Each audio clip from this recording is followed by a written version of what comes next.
प्रिय भावकों, जय श्री कृष्ण। देखिए, आज मैं जिन जातकों की वृष लगन होती है, 2 नंबर लगन में होता है, उन पर राहु और केतु का क्या प्रभाव होता है, इसके बारे में जानकारी दे रहा हूँ। देखिए, जैसे ही लगन चेंज होती है तो राहु की राशि परिवर्तन हो जाती है, केतु की भी राशि परिवर्तन होती है। इसके लिए इनका फल भी परिवर्तन होता रहता है। देखिए, पहले भाव में अगर राहु है तो केतु 7वें भाव में होगा। ऐसी स्थिति होने पर जातक का रंग श्यामला होगा, मध्यम कद होगा, प्रभावी व्यक्तित्व होगा, झूठ बोलने वाला होगा, मुसीबत को आमंत्रण करने वाला होगा और जीवन साथी से धोखा देने वाला होगा। द्वितीय भाव में अगर वृष लगन है और द्वितीय भाव में अगर राहु है तो केतु अष्टम भाव में होगा, 8वें भाव में। तो इसका फल क्या होगा? कुटुंब का सुख नहीं मिलेगा, चेहरे पर काला तिल या कोई मस्सा होगा, दुर्घटना होने की संभावना रहती है, रोग और शत्रुओं से परेशानी होती है, यौन रोग हो सकते हैं। तीसरे भाव में राहु है तो केतु 9वें भाव में होगा, कानों का रोग, भाई सुख, परंतु जरूरत के समय भाई काम नहीं आएगा।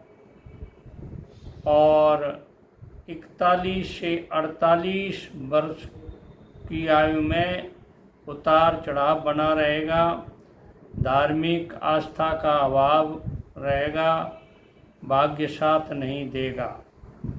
ये फल हैं तीसरे राहु और 9वें भाव के केतु के। अब देखिए, राहु अगर 4थे भाव में तो केतु 10वें भाव में होगा।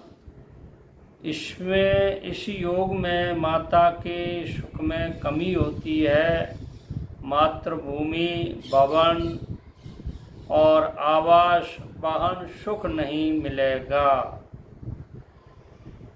5वें भाव में राहु हो और केतु 11वें भाव में होगा तो ऐसी स्थिति में राहु केतु का क्या फल होगा? संतान में विलंब होगा पैदा होने में, और धोखा होगा, धोखा खाना होता है, और व्यापार चौपट हो जाता है, रोजगार परिवर्तन करना पड़ता है, रुक रुक करके धन का लाभ होता है, पितृ दोष के कारण शिक्षा अधूरी रह जाती है। 6ठे भाव में अगर राहु है तो 12वें भाव में केतु होगा। इस योग का क्या फल होगा? अनिद्रा, नींद नहीं आना, गुदा रोग होना, शत्रुओं का अधिक होना, कुटुंब से मनमुटाव होना, पैतृक संपत्ति या धन का सुख नहीं मिलना, और दाहिने पैर और बाएं नेत्र में पीड़ा होना, ये इसके फल हैं। अब देखिए, 7वें भाव में राहु के होने से तो लग्न में केतु होगा। इस योग का क्या फल है? भूत प्रेत, जादू टोना का प्रभाव होगा, ब्रेन का तकलीफ, ब्रेन रोग हो सकता है, ठीक है ना। ब्रेन में फोड़ा भी हो सकता है, मस्तिष्क में, और मस्तिष्क ज्वर भी आ सकता है, मृगी रोग भी हो सकता है, जीवन में अस्थिरता रहती है, अस्थिर स्वास्थ्य रहता है, जीवन में संघर्ष बना रहता है। अब देखिए, अगर राहु 8वें भाव में है तो केतु दूसरे भाव में होगा, यौन सुख में कमी आएगी और धन संग्रह नहीं होगा, आँख, कान या कंधे में चोट लग सकती है, और जबान भी कड़वी हो सकती है। देखिए 9वें भाव में अगर राहु है तो केतु तीसरे भाव में होगा। इसमें जातक का पराक्रम बढ़ेगा, आलस्य के कारण कुछ धन का नाश होगा, अचानक भाग्योदय होता है और धर्म नहीं होता, धार्मिक नहीं होता है ये आदमी। अब देखिए 10वें भाव में अगर राहु है तो केतु चौथे भाव में होगा। इसमें 2 से 4 वर्षों में आकस्मिक दुर्घटना घटित हो सकती हैं और ऊंचाई से गिरने का डर रहता है,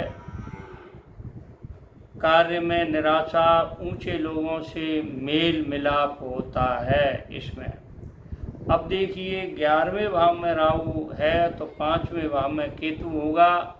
इस योग में संतान का अभाव, पेट में दर्द, माता को रोग होता है, दाम्पत्य जीवन में धोखा मिलता है। 12वें भाव में राहु है तो केतु 6ठे भाव में होगा। इसमें जातक उग्र होगा, उग्र स्वभावी, जिद्दी, नेत्र रोगी, चौपाई जानवरों व जहरीले कीड़ों से भय रहता है। विवाहेतर संबंध बनने से दाम्पत्य सुख में असंतोष बना रहता है। ये वृष लग्न के राहु के 12 भाव में और केतु के होने का फल मैंने आपको बताए हैं। इन फलों की जानकारी करके आप बचाव का रास्ता अपना सकते हैं। जय श्री कृष्ण। मेरे चैनल को सब्सक्राइब करें, लाइक करें और शेयर करें। जय श्री कृष्ण।